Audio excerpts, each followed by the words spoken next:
Welcome to Let's Talk Kenmore, a lighthearted podcast aimed at connecting our listeners to their local government and demystifying the role of government in the city of Kenmore.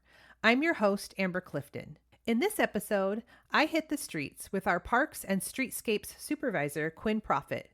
Quinn takes me through some of Kenmore's most popular parks and shares his vast knowledge of the park's history, the vegetation and wildlife, and what the public can do to help keep our parks beautiful. Please enjoy this episode of Let's Talk Kenmore.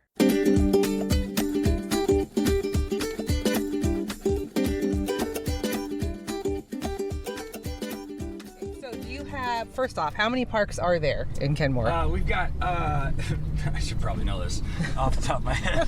Let's see, we've got, I'll just go in order of what we opened. So we got Wallace Swamp Creek Park, Tlockwoodies, Log Boom, we got the Boat Launch and Boathouse, we've got Rhododendron Park, Moorlands Park, Linwood Park, Summit Park, Jeez. I think that touches in on all of them. We take care of the Tolt Trail between over there by Nud, between 68th and 73rd there.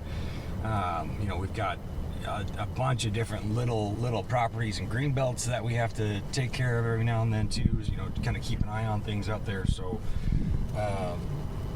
we've got City Hall is considered a park. Jack Crawford skate court is a park. We've got the hangar courtyard.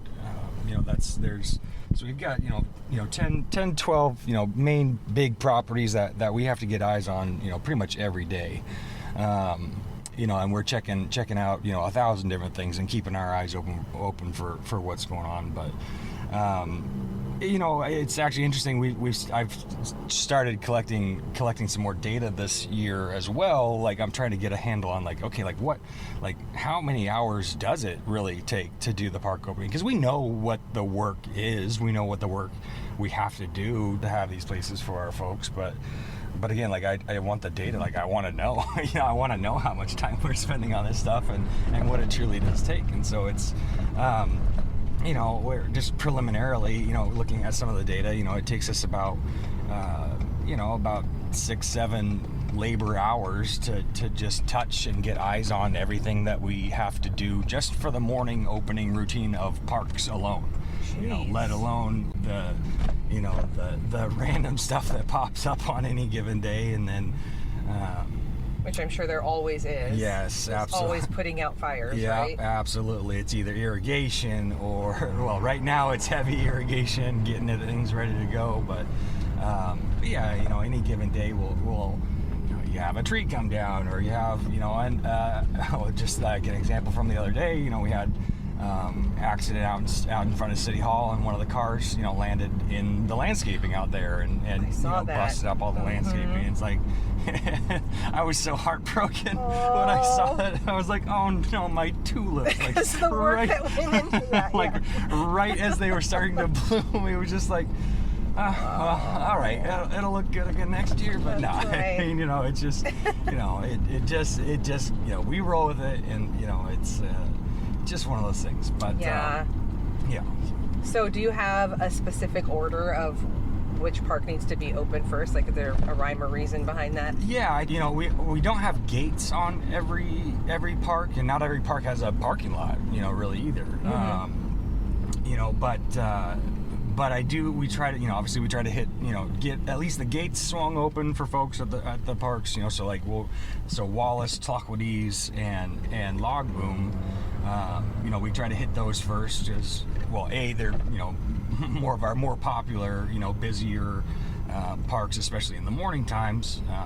But we try to swing those and get those open for folks. We're in the shoulder season and right now, so we don't have seasonals to help out with opening a little earlier. So we're gonna swing this gate right now, actually, here at Log Boom. What's shoulder season?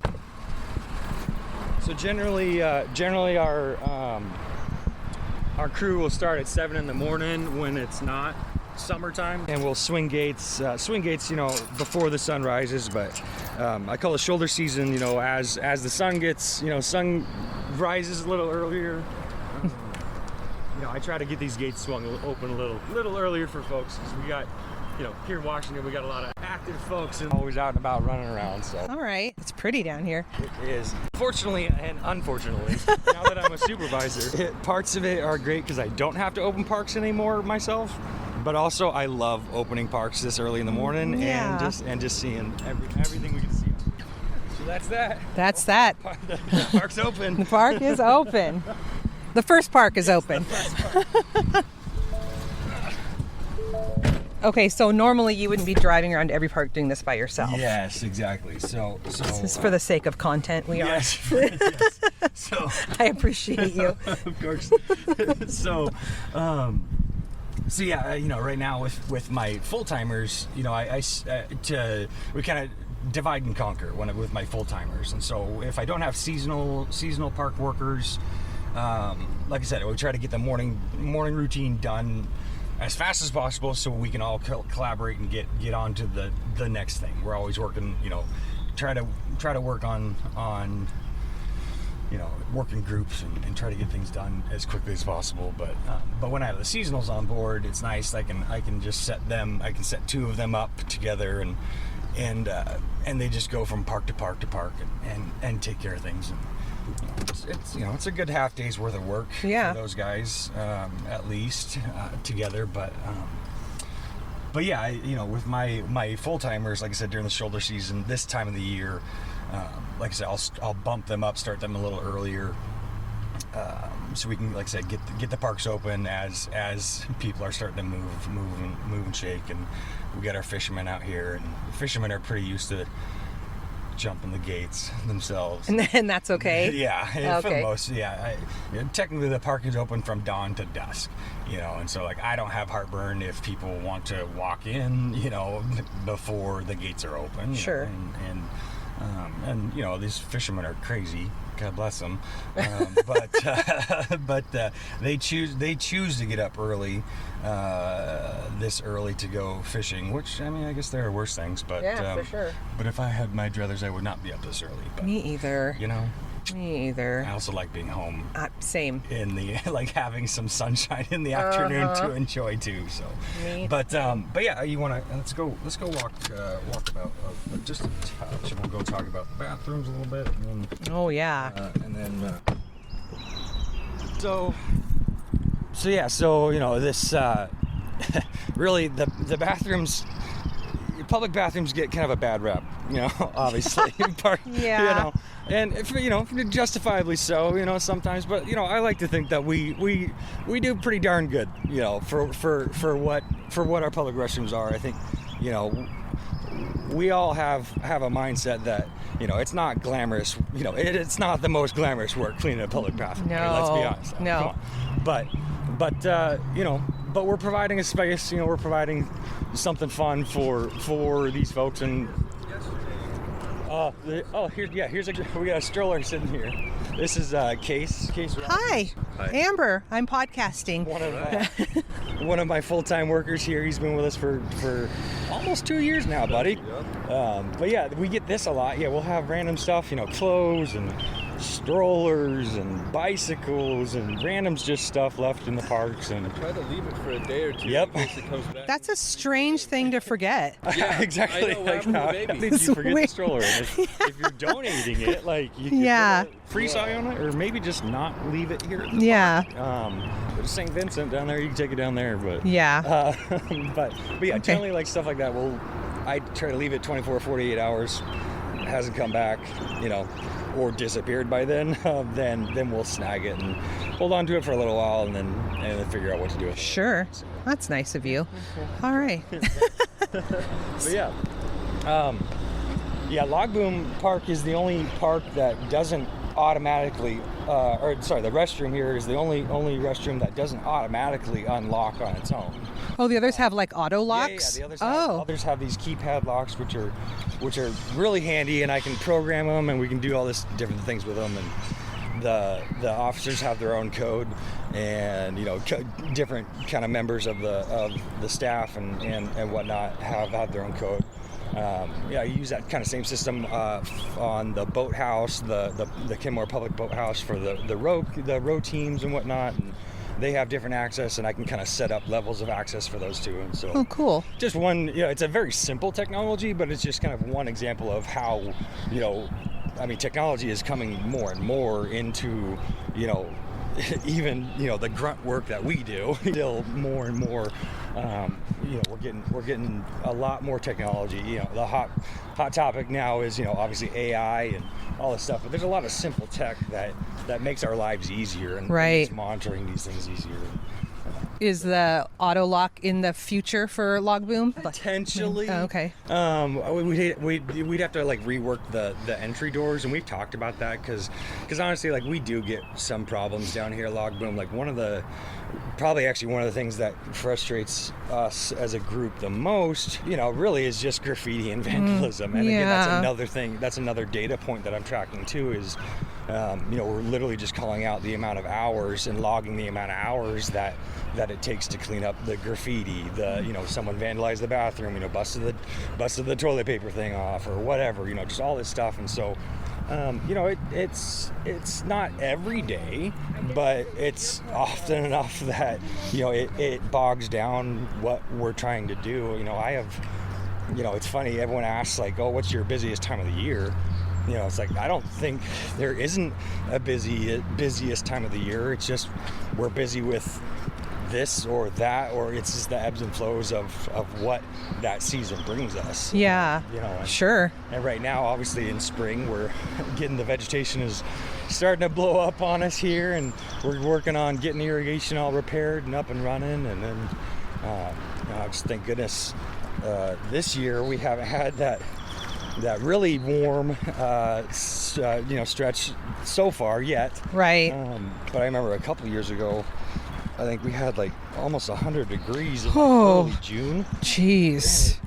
And it just fried all this new growth that was popping out, and it was set regardless if irrigation was going or not, it was just brutal on it. And so we just we roll it, take it as it comes. Yeah, what can you do? Yeah, exactly. And so morning. So just coming along here at Logboom Park along the waterfront, and we got your Canadian geese hanging out here, and it's just a beautiful morning. Yeah, I would not hate starting my workday like this. Gosh, yes, exactly. So we've got all sorts of stuff going on here, but we've done, with the renovation here at Logboom, we've done a bunch of restoration stuff, and so that's, we're not the ones doing the, the monitoring and reporting back to, ecology and all these different departments that issued these permits. But again, we're kind of keeping tabs on it, keeping eyes on it, and sure, watching the growth and making sure things are going good and things are growing properly. I manage a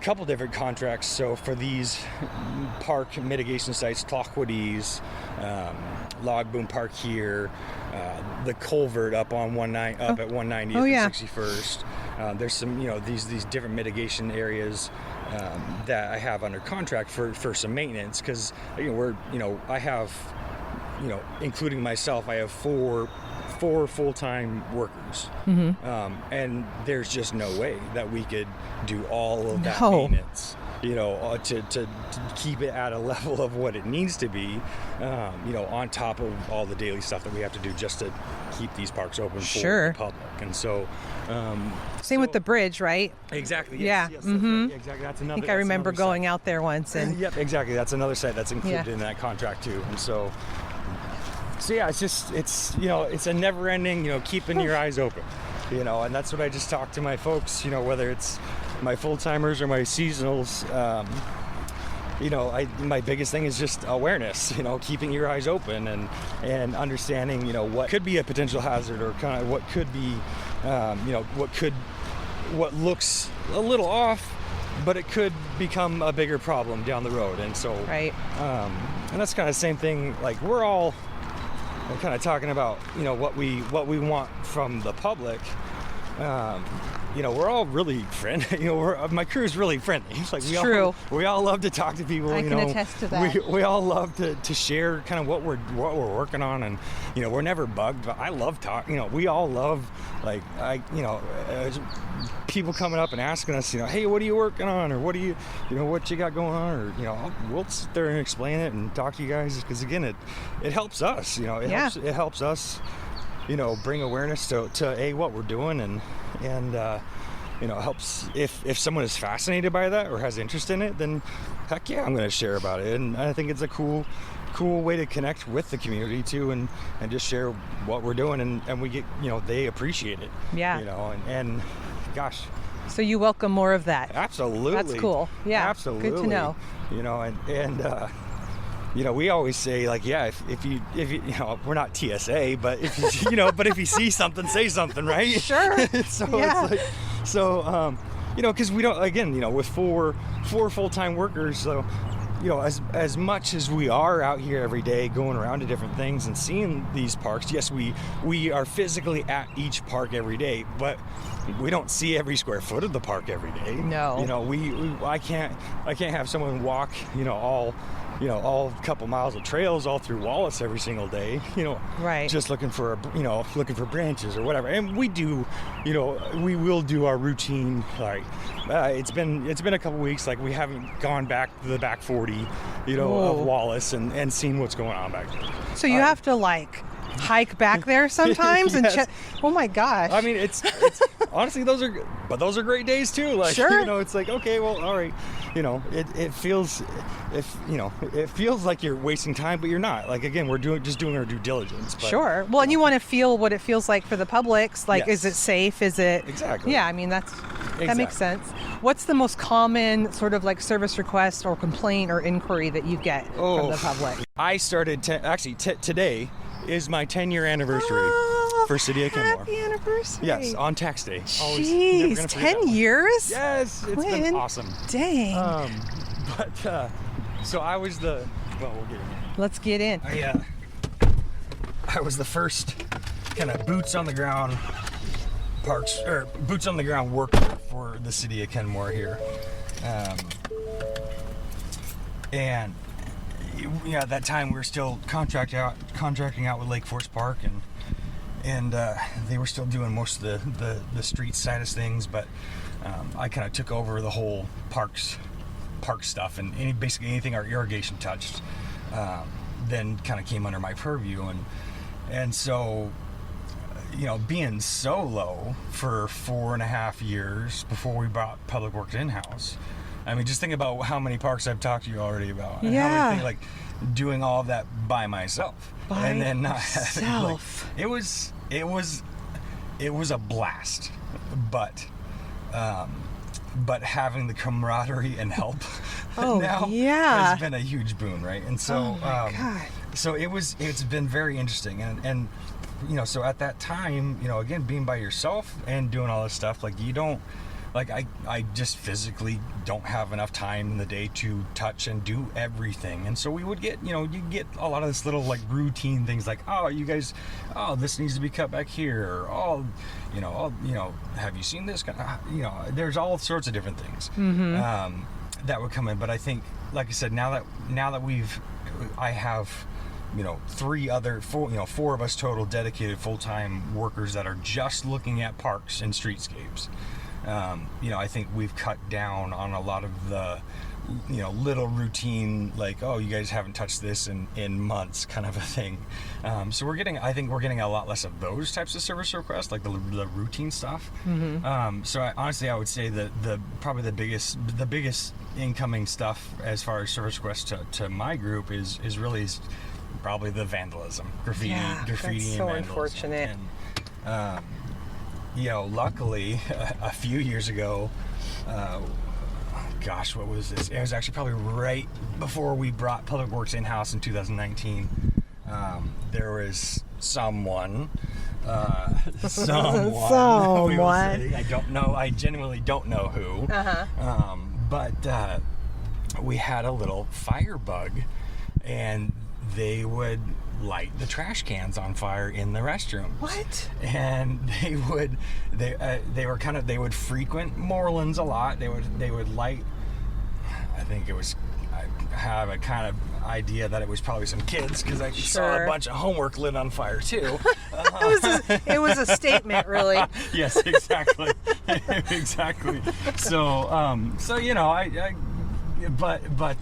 but yeah, so we would have, man, they burned the heck out of the bathroom up at Morelands, and I had to completely repaint all that and get it cleaned up, and it was just a mess. But and they burned, so, and anymore they have the it's a architectural trash can, so it's got to be a pretty trash can. Sure. And so and those come at a cost, but again, they look very nice, but they're a pretty penny, and so I was really bummed when they burned that down. Yeah. And then had to completely redo it, and spend a couple $1,000s on them, and it just takes a lot. That type of stuff, like. And again, and as I grow here in this, and grow into my role as a supervisor, obviously I'm looking more now at budgets and understanding what that looks like, and it's just such a I'm a positive person. I try to be happy and excited and spread joy, but man, does it hurt my heart when I come, when I see that stuff, and it's just doggone it, just a waste of money and a waste of what we could be doing elsewhere in this community, elsewhere in my parks, and so it gets a little frustrating. But like I said, luckily I've got a really awesome crew that like I said, we're all we got our quirks, let me tell you, Parks people have quirks for sure, but we all are pretty like-minded in our give a crap meter, and none of us live here in Kenmore, but very quickly, even the guys that have only been here a year or two, they very quickly adopted this as a second community and bought into I don't want to say the Kool-Aid, or drinking the Kool-Aid, but again, sure. but again, this community is very unique, and again, and we feel the appreciation and the love from the community. Just being out here, I call it my 30-second interactions. And so it's I don't know these people from Adam, but I'm gonna smile and say good morning. Sure. Yeah. And just that alone, just that little good, just if I can buy that little bit of goodwill with someone, or whatever, then I'm gonna do it. And so and again, it just endears us to the public, and I think I just want to build allies. And so, like I was saying earlier, we just need people to. I want people to have eyes on things and be able to share what's going, what they're seeing, and people, it's it might be a stupid question. No, it's not a stupid question. Again, right. we'll share what we got going on, and I'll explain that. Oh no, that's not actually an issue, or what we're doing with it. And so we're here now at Lockwood East Park. This has, obviously it's the new park. Yeah. But doggone it, this park is just exquisite. It's really cool. It is so cool. There is so much fun stuff here, and there's, I don't know if I got you too close to there. You get out there. I'm all right. Yeah. But yeah, this park is something special. Yeah, it is. Especially here early in the morning. Hopefully we'll catch some of our critter friends here early in the morning. Oh yeah, beavers, right? You see beavers here? here? We got quite a, so the beavers are interesting folks. I've got a love-hate relationship with them sometimes. So because they ruin stuff, yes, right? Exactly, right? And so it's okay, I love these guys, but we're doing, we just did how many, 7 acres of restoration, and trying to get this, morning David, trying to get this, all these plantings established, and get everything growing up. We did all this park work, this restoration work for a reason, to provide better habitat, and not just for the land, but for the river and the creek too. So we did all these plantings along the creek, like, oh, you got these great, willow, just do all these live willow stakes. Oh yeah, awesome, cool. All right, let's plug a couple hundred willow stakes in the ground here, and they'll grow up. It'll shade out. We'll get nice protection for the salmon, and it'll provide this, that, and the other thing. And well, lo and behold, next thing you come out in the next morning, and there's a nice little kindling pile of live stakes, because the beavers saw it and said, "Oh, well, thanks for providing this buffet for us." So again, so again, we try to adaptively manage this stuff, and so okay, all right, live stakes isn't going to work because they're just going to crush them, right? All right, so what do we do now? And so, actually talked to a couple different folks and got some ideas, they've kind of found out over the years that beavers will leave some certain types of shrubs alone more, and so now I'm going with more like Pacific 9-bark and Douglas spirea along the shoreline, and then just planting like emergent grasses. And so again, we're trying to get all this stuff established and provide this habitat for them, but like I said, working with, look, is that one of our, that's one of our little river otters. Really? Yeah, so there's a family of about 3 river otters that they actually generally, it actually might be a duck. Oh, that's cute too. They're close enough. But anyways, yeah, oftentimes here in the morning there'll be these 3 little river otters hanging out. Oh. And I hear them before I see them most of the time, because they're playing. Oh gosh, they just love to play, and they like it sounds so weird. It sounds like a weird shrill screeching almost, and like a chittering. I don't even know how to describe it, but it's just hilarious. I don't think I've ever heard a river otter. And they just love to play, man. It is so much fun to watch these guys. Cute. I think they've got a den.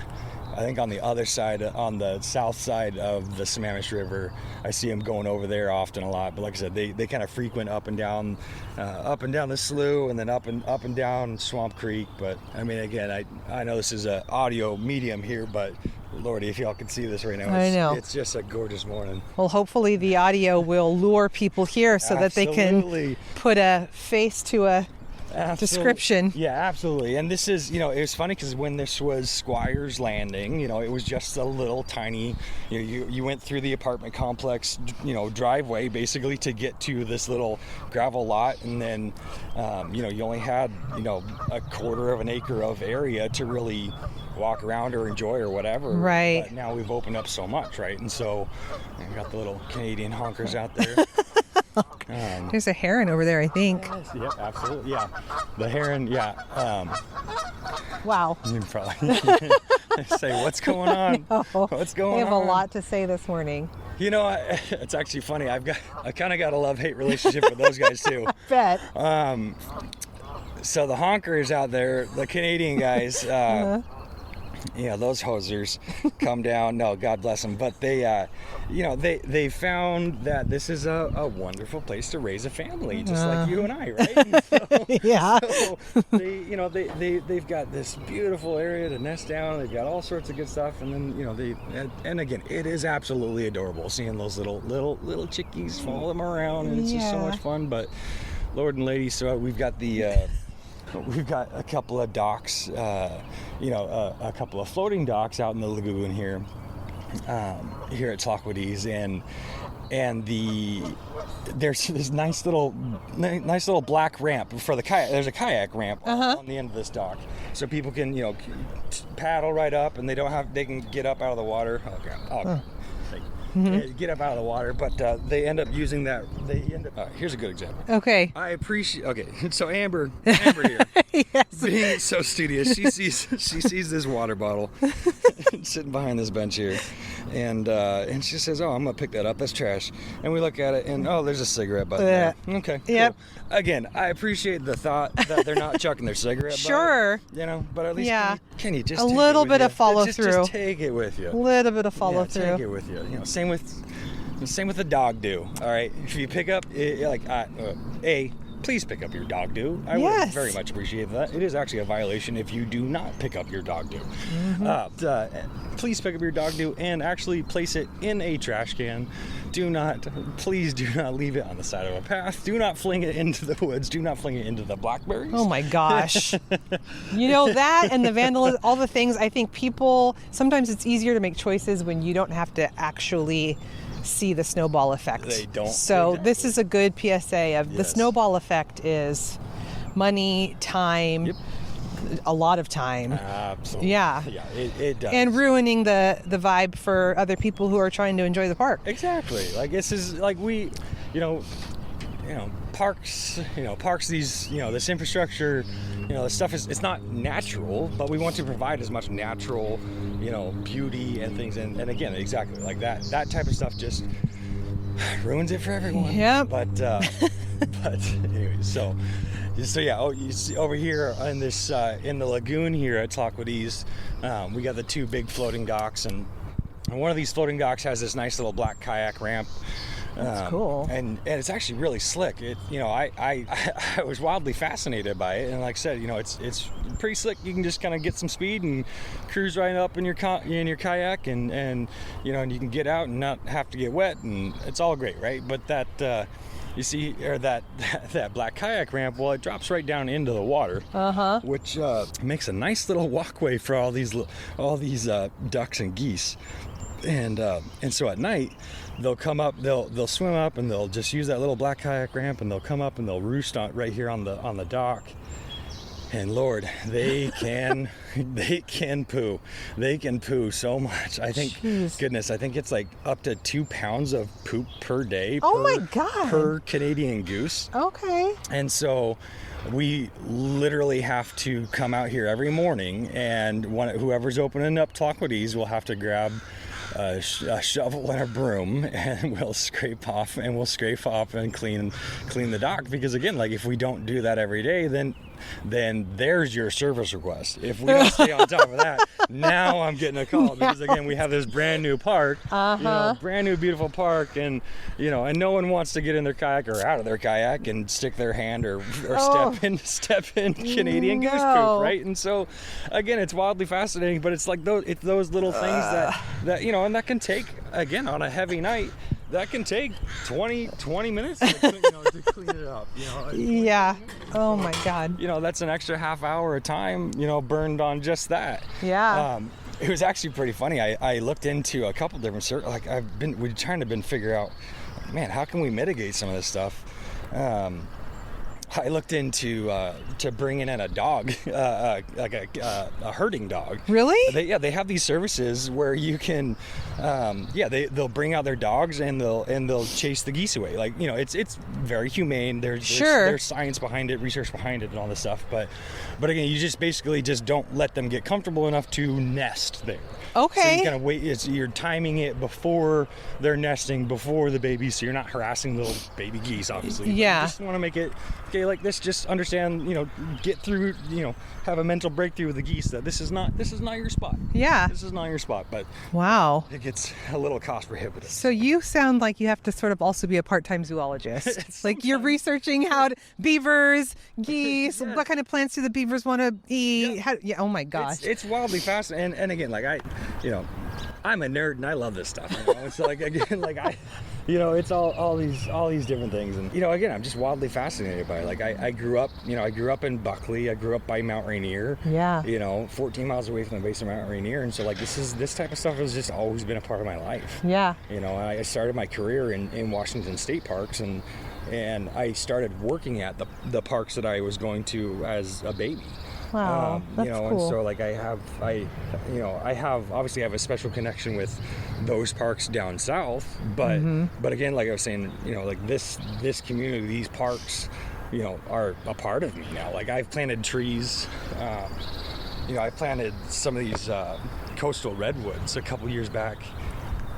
Gosh, that's about 10 years back now. Jeez. It was pretty early when I started, but we got there was this really cool program out of Michigan. I think it was University of Michigan, but anyways, it was Return the Giants to Puget Sound. It was the thing, and so they got all these clones of these coastal redwoods, these old growth coastal redwoods. And they sent them out to all these different municipalities and everything. And we planted them, gave them GPS coordinates. And so they have a database of where these all are at and everything. And they'll ping me every once in a while and ask, kind of an update. And so I planted these things, these coastal redwoods at 18 inches tall. Yeah. The biggest one I have right now is over at Rhododendron Park. I think it's about 25 feet tall. Really? Yes, absolutely. And that's those coastal redwoods especially are wildly fascinating to me because they can put on 4 feet of growth per year when they're very established, and they can put on, I believe it's 1.5 inches of girth every year as well. Jeez. So they grow, and so again, it's just wildly fascinating. Again, to see that over these 10 years. Yeah. And thinking about, whenever my time here is done, but again, I think about bringing, I will forever remember this spot. And even if I move away, I'm coming back and I'm bringing my kids to this spot and I'm pointing out that tree and saying, I planted that when it was cool. 18 inches tall and look at it now, kind of a thing. Do I get to see that tree today? Are we going to Rhododendron? Oh, yeah, I want to see this tree. Absolutely. No, I'm proud of that one. As you should be. I finally, going to the Redwoods, Northern California, has been on my bucket list forever. I finally went this year. Nice. I know. I was like, oh my God. They really are spectacular. Yeah, I've been through. I haven't gotten to actually stop and go enjoy. We're gonna head up to Morelands actually right now. Morelands Park is an interesting one too. I really enjoy it. We share. We share the playground and the park itself with the elementary school there. Mm-hmm. And so that takes a little bit of coordination. Wow, I need to clean the inside It of this does. one. And my dad coordinates with you. He is safety and security with North Shore School District. That's right. Mike Absolutely. Cook. Yeah, Mike, that's right. He does all the playground stuff. Absolutely. Mm-hmm. And so it was, pretty interesting seeing that, that park getting renovated in 2017, I want to say it was, and kind of opened in 2018. And one of the hardest things for me is balancing. I love kids. I want to have them have fun, but that ball field, it just gets trampled. It really? Just gets, all that foot traffic from recess, just constantly pounding on the turf. Especially through the winter, it really does a number on the turf. And so, but again, we want to provide this, this ball field, the only ball field, controlled by the city. We want to provide this space for the little leagues and all this stuff. But also, like I said, balancing it with the elementary school too. And so, I've gotten pretty close with the office manager up there, and we work together, and they understand, that hey, I've got to pare it back. We got to shut it down shut down access to you guys for a month or two, and let this turf rebound, and So it's used for regular day-to-day recess for Morelands, though? It is, yeah. Interesting. It has been. Okay. And so, like I said, it took me a couple of years to really kind of find out that, okay, you have to give it I have to say no to these kids. I am not a say no to I'm a kind of I'm not a full on yes person, but again, I want to make things amicable. I want to work with people, right? I want to make it the best we can for everyone. But again, I've kind of learned the limits. Okay, doggone it, I just can't. I have to shut it down for a while. And so, that can be, and then you get the kids are all disappointed. Yeah. Open the gates. I know. Disappointing tiny humans is the worst, but it's, for their benefit. Yeah. And then, but yeah, I think, gosh, we haven't even touched on really any irrigation yet. Oh yeah, let's go there. Lord. Sorry.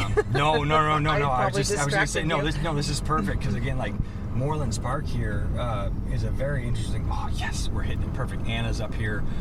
Anna's up here dragging the ball field right now. So we're getting Little League has just started in April here, and so now again just another task that gets added on daily. So now we have to prep the ball field. Every day we have to kind of make sure and clean it up and dry. The infield soil there is we gotta do some work there and rake it out. From now until when is that going to be a daily thing? Until let's see, I think it's about mid-June, July, I want to say. Okay, wow. Yeah, and then that rolls right into soccer little league, which has its own set of things. Sure. Here at the park, and again, talking about turf management, like we have. And again, God bless them. They're little kids. The goalie gets really bored standing there and watching a ball get kicked around and everyone chasing around everyone. And so what does that goalie do with his cleats on as he's just standing there? He just kind of kicks the dirt. It's like, okay, well, that's where the goal was set up, and that's where this was set up, and so. Oh no. So again, like it's just like, gosh, I love you guys. Can we just think about these things a little bit? Stop doing that. And again, like for me, it's all about building relationships, and with whether it's with the little league or my contractors or the community at large. Like again, like I just. I'm never just going to be like, get off my lawn.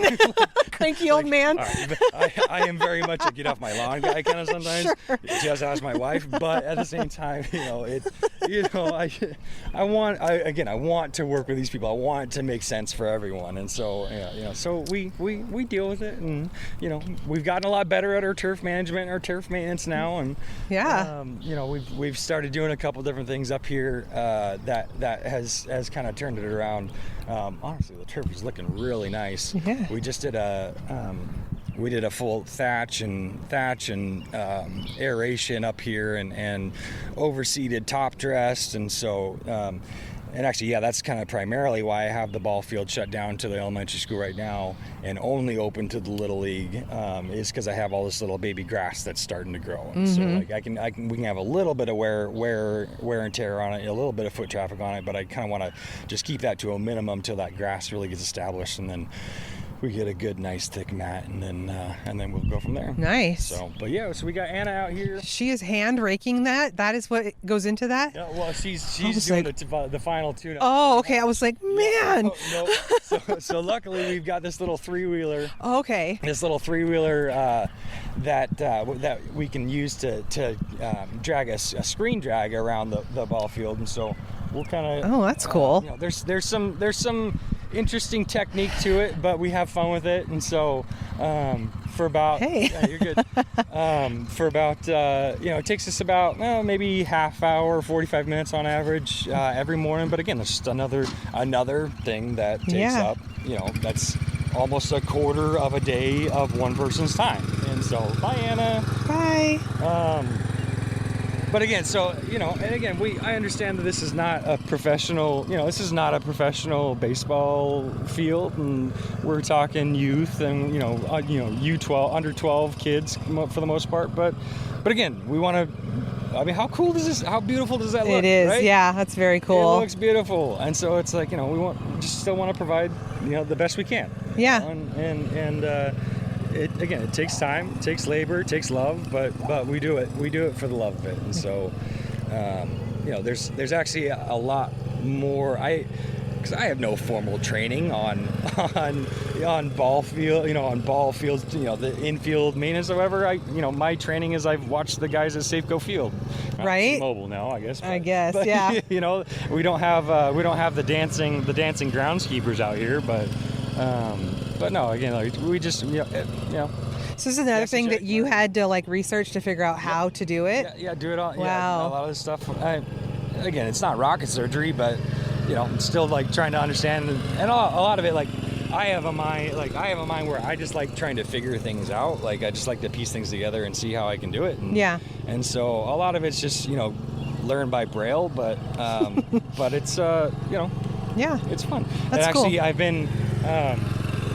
I'm actually going to connect with some other municipalities as well who do a lot more ball field maintenance And I want to meet with them and talk to them a little bit about just like, hey, this is kind of what I'm seeing, and again, like just those relationships. You kind of just talk to different folks and network and pick their brain, and again, like I know I don't know everything, and I just love learning, and I love hearing other people's experiences and how they've dealt with stuff, and again, it's always perpetually trying to do better with what we're doing, for sure, with what we have. And so I'm a big fan of not reinventing the wheel. Yes. If some other municipality already has it, exactly, borrow it. Exactly.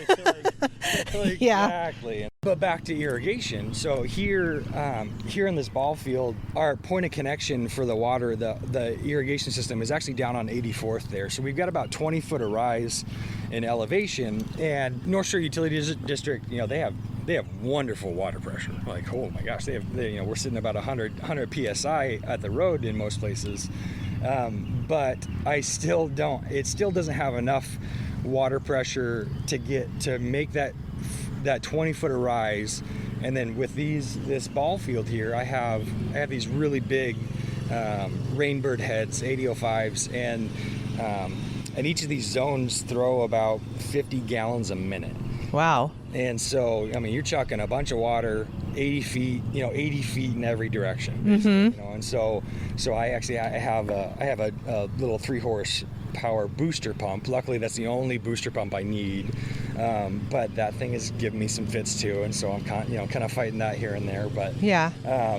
But again, like, so I need that little booster pump to get me enough water pressure so I can throw the 50 gallons a minute to keep this this turf here looking really nice. And wow. So there's a lot that goes into it, but this is, like I said, luckily this is the only place I have those really big heads, because obviously it's just a different level of service with a ball field turf than it is for the little bit of lawn I have at Log Boom or whatever. Right. And so yeah, because this is a pretty huge field to cover. Yeah, absolutely. And so I've got 5, 16. So I've got nine different watering zones just on the ball field alone, and then I've got two on either side for the landscapes along the ball right and left field here. So, wow.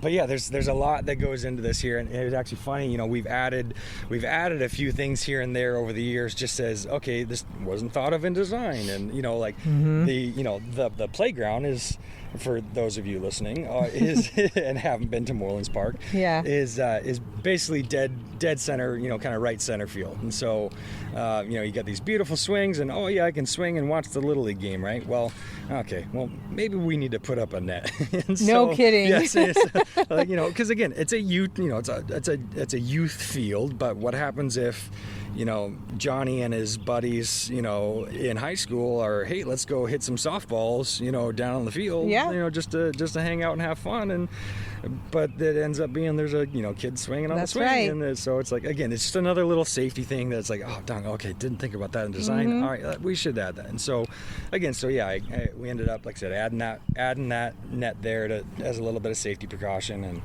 and that definitely helped. And so if nothing else, it helped ease the hearts and minds of our family friends. Yeah, of course. Yeah, tamp down that anxiety a little bit. Exactly. There could be a future pro player in the Little League that makes it all the way over to the swings. You don't know. Oh, you know how excited I would be if this kid, this ball player, came to play for Mariners and like, I grew up in Kenmore. That's I'm right. Like, oh, you played on my field. That's right. That's right. And then another net that we added. You see. We added a net over the backstop as well, because we were getting some foul balls that were going. We have these beautiful line of big old Doug firs that kind of block out most of it, but we were getting some foul balls in the neighbor's yard. Yeah, it's like, okay, like, hey, this keeps happening. This keeps happening. Like, okay, let's figure out a way to mitigate this. And so, again, bunch of research, try to figure out what was the best solution for it. Looked at a ton of different options, and we ended up coming up with this one, and it's worked very well for us so far. Yeah. The only problem is that when it snows, we have to make sure that we come up here and shake the net loose, because when It's actually amazing. The material they use is actually amazing. Like it can weigh down, but in a couple of days after the snow's gone, it'll actually spring back kind of itself. But again, like I just don't want it to be, you know, tear the grommets or whatever. Right. You know? So I'll try to. And this last winter was a little interesting because I was here. Gosh, it was the middle of the night. We were plowing. Oh. And it was wet, heavy snow. And then I totally forgot about it up here. And then it dawned on me. So I come up here, and it had. So yeah, we had this. So it was weighed down really heavy, and it was weighed down really far. And I was like, shoot, I gotta shake that loose. And so I had this hilarious picture in my mind, like this vision of like I was just gonna like throw something at it and chuck it, and it was all gonna fall down like just, in one big. So cool. Yeah. Right? No. No. I tried everything. Oh my Lord. I threw a bucket at it to try to get, like, that was my first. I threw a bucket. I was like, that'll do. Nope. It got about a 1 foot square, and it fell straight on my head. Oh. And then, like I said, ended up figuring it out. Took some ingenuity, but long pole and a rake, and just a little bit of shaking, and we made it happen. But no, it turned out all right. But gosh, that's funny. Yeah, it was a good time. That's for sure. This is so fun. Good. I'm glad you're having fun. I am. Like, this is awesome. This is fun. So we have. I've actually got some going back to technology. I've got some really awesome technology in my irrigation systems. So we have these systems. It's called Weather Track. Most municipalities and people who do irrigation, there's kind of the couple of really big ones, obviously, Rainbird and Weathermatic, and there's a couple other odds and ends, but this is kind of a more of a, well, they're not small anymore, but it was kind of a newer technology and kind of advanced for its time, when we were first starting to get into it. But WeatherTrack has a national weather network, and they can calculate, they call it ET, the evapotranspiration, down to the square kilometer of anywhere in the nation. And so what you do is so you basically input the GPS coordinates to where that specific controller is. So here up at Morelands, obviously, like I said, I have it set to exactly where that is, and it'll calculate how much it needs to water or not water based on how much evapotranspiration has been recorded for that 1 kilometer block, right? And so it puts that into the algorithm, and then and it kind of tells it, okay, all right, I'm running 50 gallons a minute on this zone. With the amount of evapotranspiration, they use it as the visual they use is like, okay, so under each irrigation valve, say there's a cup of water, and that cup of water is 100% full. All right, so it will think and hold off on irrigating until that cup drops down to 50%. Once I hit that 50%, okay, bing, it clicks on, all right, I need to irrigate tonight. And based on how much evapotranspiration, because sometimes often it'll go below 50% because it won't water during the middle of the day. I have it set up to only water at certain times, right? And so, all right, it's dropped down to, all right, 40%, say, in that cup. All right, what is it going to take to get this zone back up to the 100%, water capacity, kind of, in essence? And so, it's wildly fascinating, and even inside of it, even deeper inside of that. So for each zone, for each controller, each zone, every single spot, you can go through, and I can say what soil type is in there. So whether it's sandy, clay, silty, loam, all this different stuff that affects how the water drains, how the water holds, how it moves, all this different stuff. I can tell it what type of plants are in there. Whether it's a heavy water shrub, I can put specific types of shrubs in there, trees in there. I can put the root depths there. So like if I'm putting the root depths in there, it'll basically calculate, okay, how much water soaking, time. So oftentimes it'll water a little bit, stop. It'll move on to a different system, and it'll let that water that it just threw soak it down into the roots, and then it'll kind of come back around, and it'll water again and let it soak. And so again, we're trying to, minimize our water loss by both, evaporation or runoff or all this different stuff. So it has, all these built-in mechanisms within the algorithm. Obviously someone way smarter than I put it together, but again, but you had to do the inputs, right? Absolutely. And again, like I had, I didn't have any formal training on that, but again, like I dug in, once we started getting those systems, I just dug in, and I mean, I tell you, it took me 4 years, and I'm still 4 years to really get the full grasp of, oh my gosh, like I have a lot of power. Like I can save us money, a lot of money, and so that's so cool. That is wild that exists. It's really fun, and it it's actually something that's been interesting. That system will also tell me, it'll give me alerts. So it'll tell me, so basically when you set up the irrigation system initially, all right, you have a brand new irrigation system, bump, beautiful, all right, everything's working perfectly, right? Oh yeah, okay, cool, we're watering, and then it will calculate, or it measures down to like the thousandth of a gallon. There's a photodiode register on the master valve itself, and so it'll tell me down to like thousandth of a gallon how much water is running through that master valve as we're watering a zone, right? So you run this what's called a learn program, and it sets it up to, okay, when this zone is watering, it should, it takes like a 3-minute average and then calculates out how many gallons per minute that zone should be running. Mm-hmm. And then you set your thresholds. I'll set it 20% above, 20% below. And so if something is broken, or it's not watering properly, or something's going on and it's outside of that threshold, like primarily it'll be a high flow alert.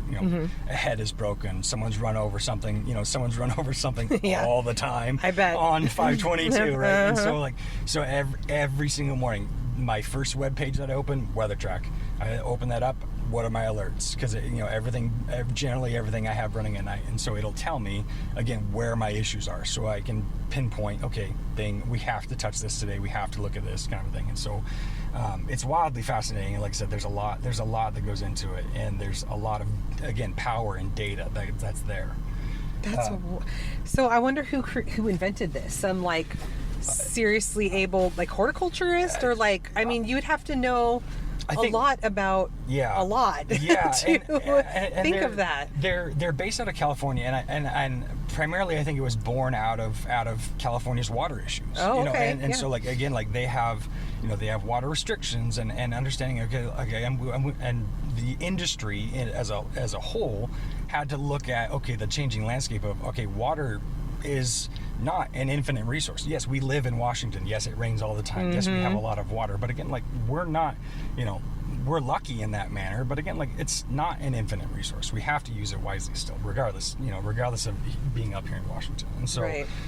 There's, and just the money alone that goes to pay those water bills. It would be irresponsible of us if we weren't thinking about how we manage that and trying to improve how we manage that. Yeah.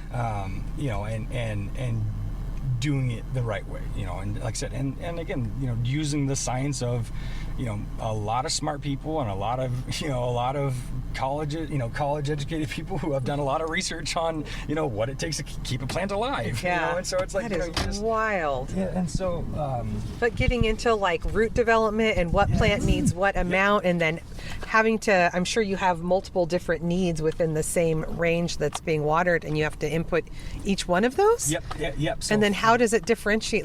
This zone goes at this. That's wild to me. It's really cool. And we go, like I said, we'll go. Pretty much everything is set up now. Mm-hmm. To where I've already input all those root depths and. Into all that type of stuff, and the soil type. The soil types are always fascinating to me. And I say soil very intentionally. When I was in college, I had a soils class, and our professor, she would never allow us to say dirt. Oh. It's not dirt, it is soil.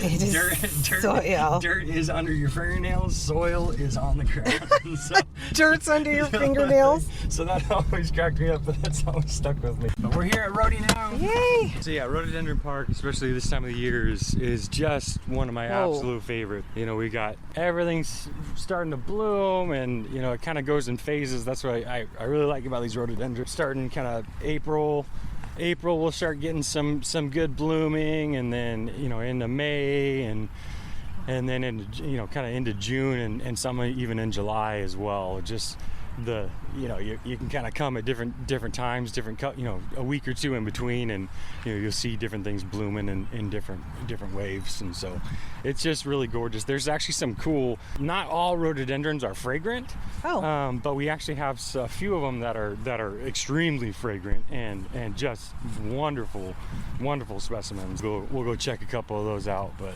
wow, that is quite robust over there. Yes, yeah. Jeez. Back in that let's see, that northeast corner of the park here, kind of in the north field, there's just a wall of 4 different colors there that are just popping beautifully today. Got a little bit of overcast skies, but the light is actually just really nice. And cool. So, you know, and then we've got a couple of these rhododendrons that are tucked underneath, you know, some trees, and but yeah, those are really starting to bloom as well, and just looking gorgeous. So, but yeah, this is so we're here in the north field here at Rhododendron Park, and like I was mentioning earlier about the coastal redwoods, you know, I planted 10 of those, and they started out, you know, 18-20 inches tall, and now I've got this one specifically kind of dead center in the middle of this north bed here at Rhodey. This thing's probably about 25-30 feet tall now, and it's looking really healthy and nice. And you know, and coastal redwoods are really cool trees, and they grow extremely quickly. But yeah, the coastal redwoods can put on, once they're established, you know, they can put on up to 4 feet of growth, 4 feet of height every year, and 1.5 inches of girth and diameter every year. Dang. And so they just start blowing up. And this one specifically is really taken well to this north bed out here, and I think it's going to fill in this little gap here really nicely, and just be a really cool specimen tree to check out. And, that's so cool that's your tree. Yeah, I love it. What year was that again that you planted that? I want to say it was 2016. I think it was, because it was right after I started working here in 2015. Yeah, I believe it was that next year, and so. Wow, that's so cool. Yeah, and then if we go on this back side here, kind of continuing on to the north. It's actually my favorite rhododendron in the entire park is actually just starting to bloom. Oh, good. It's a little purple guy, and actually I'd really love to propagate this and spread this one around. Oh, it's like the little rhodey that could. Yes, absolutely. And so yeah, if you guys are coming out to Rhododendron Park, go to the north field, and then kind of underneath a Japanese maple here, there's this purple rhododendron, and it is just absolutely gorgeous. It's got these I just love the throat of this, like you know, again, audio medium, but you can see here, you know, it's got the, you know, this beautiful purple flower, and then it's just got these deep purple splotches in them on the flower itself, and it just absolutely looks gorgeous. Yeah, and so this is by far my favorite rhododendron in the entire park. Yeah, it's beautiful. Yeah, it's a wonderful one, and it's hidden. It's kind of hidden, and so, you know, not a lot of people know about it, but yeah, that's definitely one of my favorites here. And so, but yeah, you know, this park is, you know, people love this park for very obvious reasons, and you know, when I started working here in 2015, you know, again, as I mentioned before, you know, I was one of one. You know, I was the only worker that was doing any parks work and any irrigation work, and so, you know, unfortunately, we lost some rhododendrons, and you know, with climate change, you know, it was kind of an abrupt shift in the summers. It felt like kind of in that time frame where it was really hard on some of these older rhododendrons, and so we lost a few of them. But again, like we've tried to, now that I have our full crew, now we try to, put a little bit more love, a little bit more maintenance into them. We've been trying to do some more, pruning for health and pruning for air circulation around them, just so, we avoid things like there's, a powdery mildew is a common issue with rhododendrons, as well as there's a beetle that will attack the leaves as well. Actually, you can see a little bit of damage on a few of these rhododendrons. You can see some of the beetle larvae have kind of chewed on the edges of it here and there. But what's the powdery residue? What's that from? The powdery mildew is just like a little fungus kind of a thing. And so it's, there's a couple different ways. Again, like really, we have done in the past some chemical applications as far as combating both the beetles and the powdery mildew. And there's also another one called lacewing bug that I feel like those are more devastating to the azaleas, but they're kind of a problem for the rhodies as well. But really a lot of it we can combat just by our maintenance practices, and how we, like I was saying earlier, trying to trim and prune things so there's more air circulation, and the air isn't as stagnant, and the moisture isn't captured there underneath it, and so we get less of the powdery mildew and all this stuff. And so there's different ways we're trying to combat it. Obviously, herbicides, chemical applications, we try to limit that as much as possible. We're conscientious about how we're using those things, but it's, it's a tool in the toolbox, as they say, but again, if we can combat it in a way where we can just do it through maintenance, then that's obviously ideal. Right. Like we've talked about before, is working with nature, not trying to corral nature. You have to understand what it's trying to do, and what how the plant wants to act and how it should be growing and all this stuff, and just kind of work with it. Yeah. So we have a really fun time at all of these parks, honestly. But just seeing the people come through here, and they're, especially the first timers, like you can kind of tell. When it's someone's here for the first time, and they're walking around and they're just like kind of wide-eyed, and it's like, oh my gosh, and it's like, yeah, exactly, right? Yeah. And so, many, tons of people. Actually, our new volunteer and events coordinator, has lived in Shoreline, and she just came to us, and she was out here the other day. And she goes, I never knew this existed, never knew this was here, and just to see it, and we get a lot of that, honestly, like, I've lived in this area for 20, 30 years, and I never knew this was here, and that kind of thing. Yeah. And it's just wonderful. And so you have to come all the way back here to kind of get the full breadth of it. Yeah. Experience, exactly. And this time of the year, like I said, April, May is just exquisite. And so we're actually right here next to the restroom buildings, and here's a couple more of my favorite rhododendrons. So literally the first 2 or 3 right next to the women's side of the restroom are just some gorgeous kind of sherbet colored, just really showy, really flowery, beautiful coloration.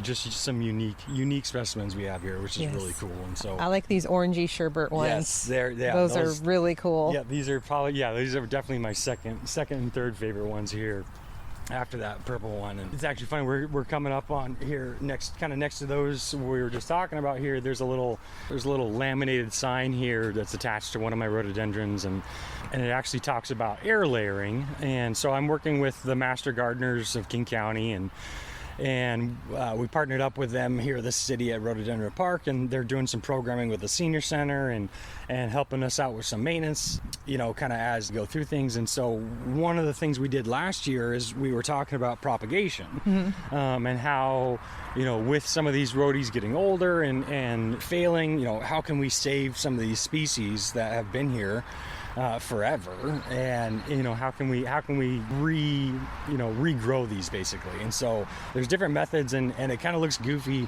If you look past the laminated sign here in the rhodie, you'll see up above it there's a little foil ball wrapped around the stem there.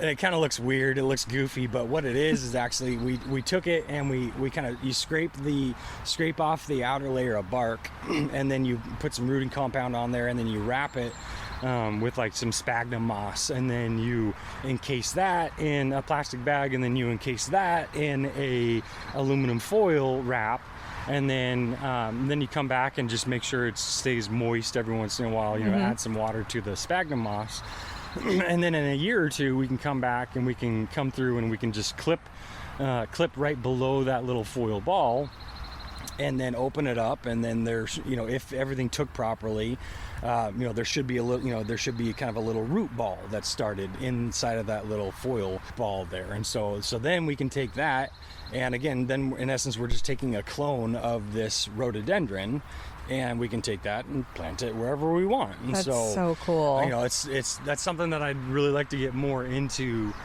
with all of these, and kind of start, whether we move them to different parks or just, like I said, just saving the species that we have and finding, maybe a little better spot for them, kind of thing. And, right. With all the trees, the big Doug firs and everything else around, they, shedding branches here and there, unfortunately it just kind of happens, it's nature, and so some of these things kind of get smashed and they get beat up, and so some of them are just in kind of bad spots, but we'll like I said, we'll try to save some, try to duplicate some of these guys, and keep the spirit of the park alive. Yeah. So when in the season do you open up that foil ball to see?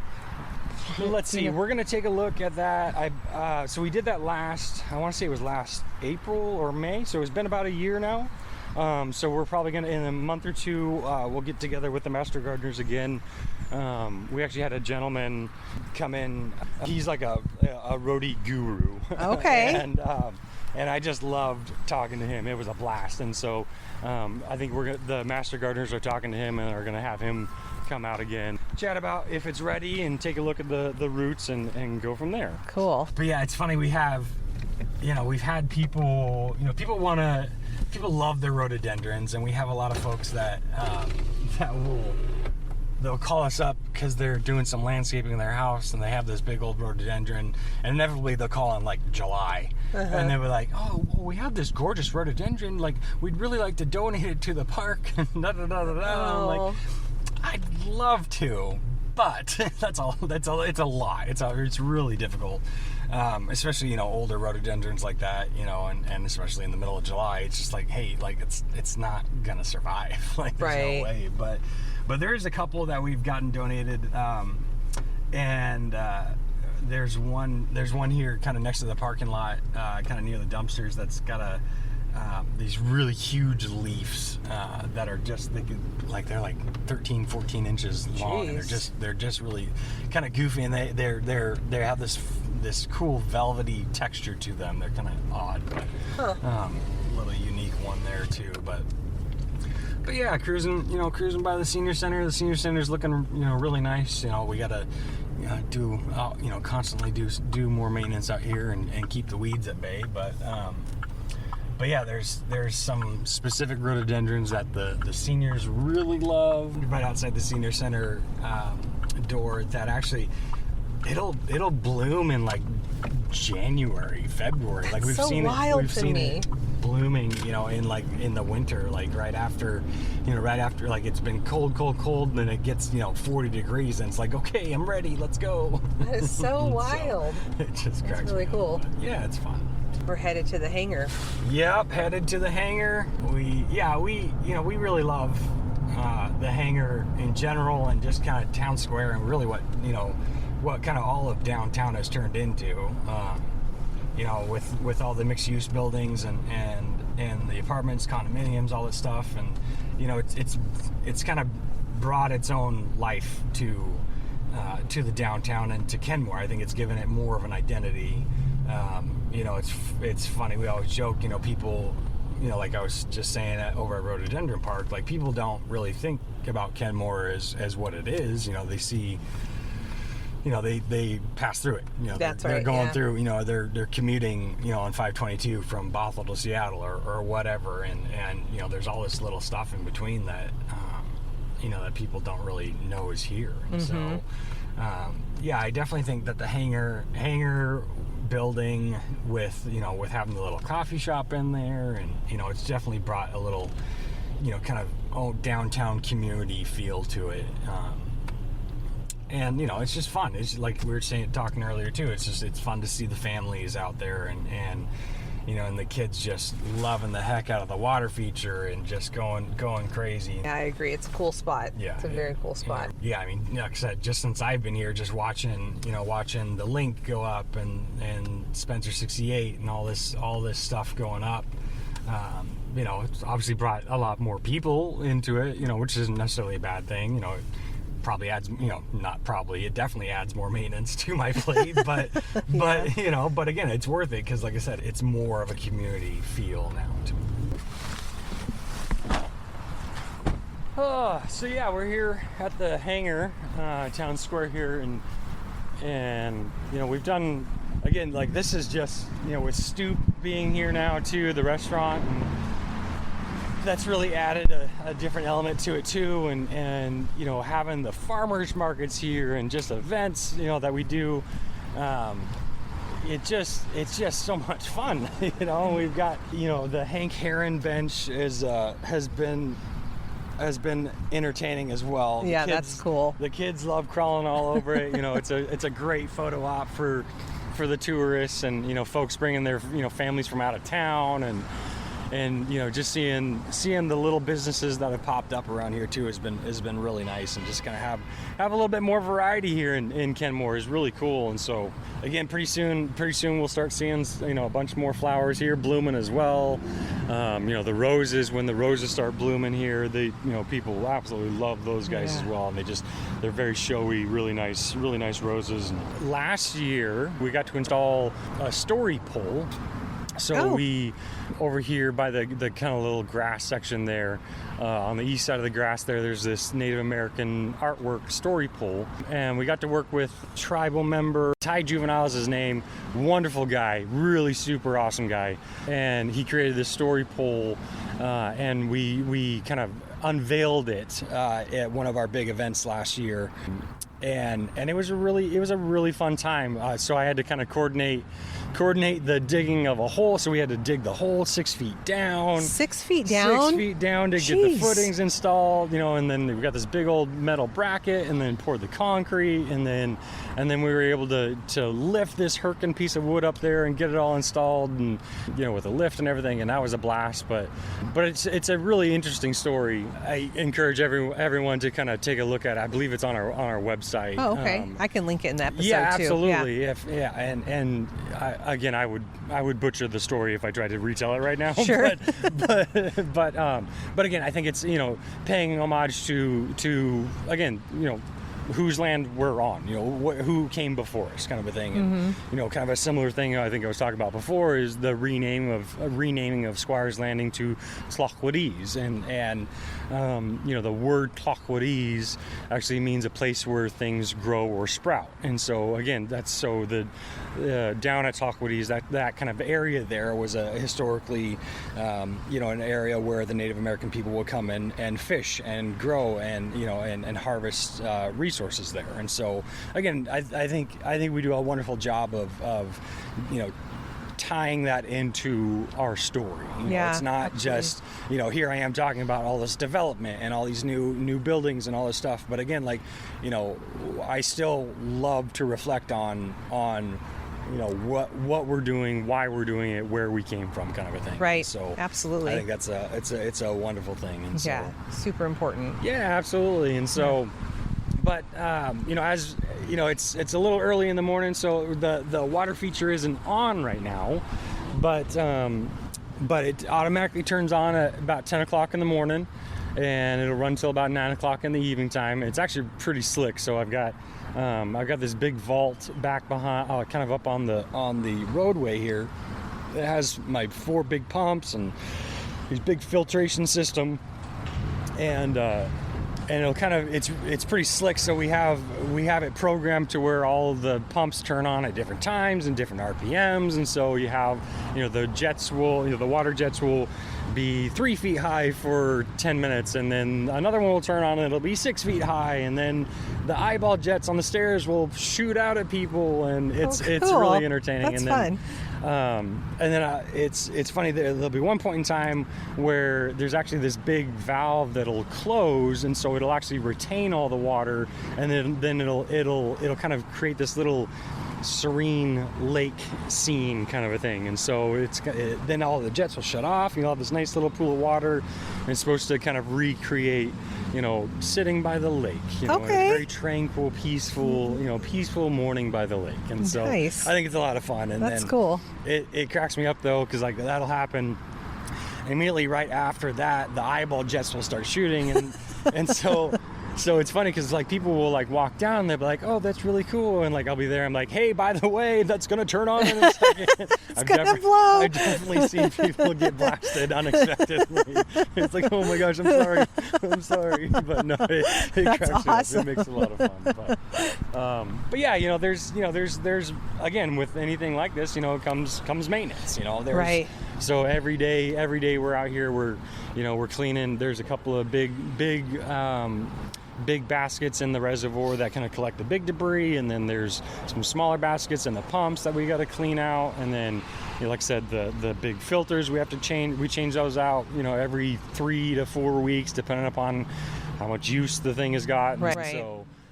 So again, there's just ongoing maintenance. So we turn it on, turn the water feature on April 1st, which I always think is funny because it's April Fool's Day, so I always make a joke about it. Yeah. But anyways, so April 1st through October 1st, it's every day we're touching it. Even on the weekend, I got my weekend guy coming through here and checking things out and making sure everything's going. And so cool.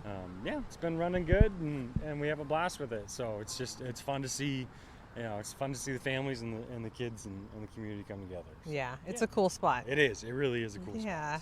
Okay, we are back inside in studio where it's warm. Thank you for the tour of all the parks in Kenmore, Quinn. That was incredible. Oh, it was my pleasure. So a couple of key takeaways. Sounds like maybe the public can assist your crew in keeping the parks tidy and beautiful for everyone to enjoy. Yeah. Yeah, absolutely. Take your garbage to the garbage cans, all the way to the garbage cans, if you would please.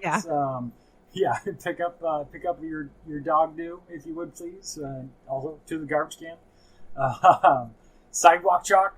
Try to keep the sidewalk chalk where it'll get rained on, so it'll wash away naturally, so we don't have to wash it away. Yes. Yeah, that's preferred for sure. And please, please, please don't put graffiti on city. Well, don't put graffiti anywhere, but don't put graffiti on city buildings. It's a bummer for everybody else. Yeah. I mean, it does kind of crack me up, tagging graffiti in a bathroom. Hey, this is my bathroom. I don't know what the point of that is, but it gets me every time. Yeah, if you want your art exposed, that's not the way. Yeah. I'm a fan of good street art, but maybe not. Yeah, get it commissioned somehow. Let's not do it illegally. And if you see something like that, say something. Reach out to somebody in the city and let us know, right? That things are going on. So, any final thoughts about the beautiful parks in Kenmore? Yeah, I mean, again, it's a blessing that I get to work in these parks every day, and the crew that we have. We love it. We love this community. We love the people.